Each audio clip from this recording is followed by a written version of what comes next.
Hey, Dan Passarelli here.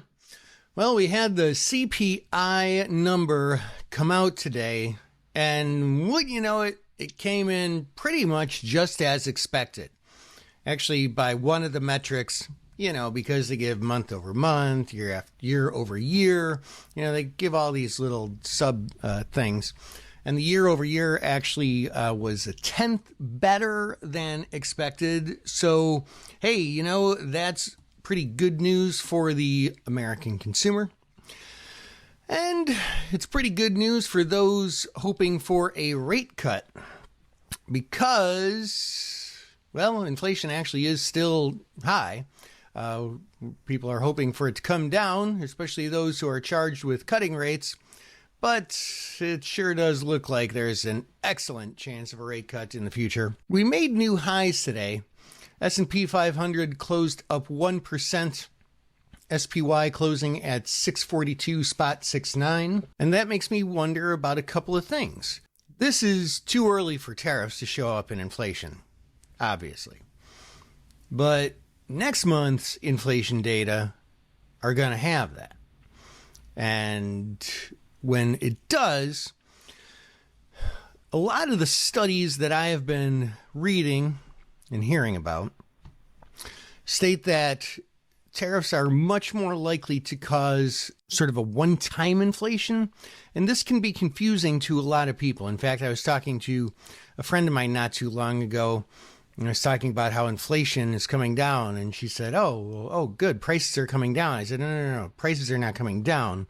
The rate of increases is coming down. It's still going up, but just by a smaller amount. So it can get confusing. So when we say a one-time increase, what that would mean is like, let's say you're buying this thing. I don't know what it is. Something you buy all the time that might be imported. A widget from France. Not a widget, a widget. And you buy these once a month and you usually buy them for $100. Well, the next time you buy them, you might be buying them for $115 because it still costs them the same to make it.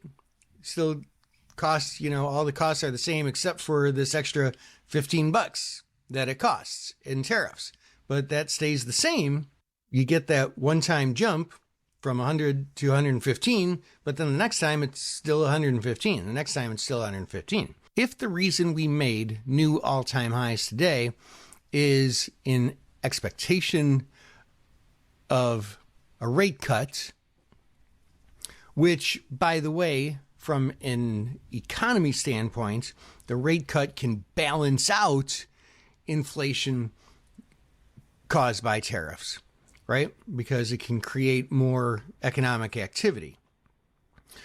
So if that's why we got a little bit of a bump today, I wonder if, okay, we get this bump, maybe we get a little bit of follow through, but once we see tariffs hit a month from now, maybe we sell off. That remains to be seen, but that is what I think is probably more likely to happen than not. I hope that helps. This is Dan Passarelli, Trade Smart.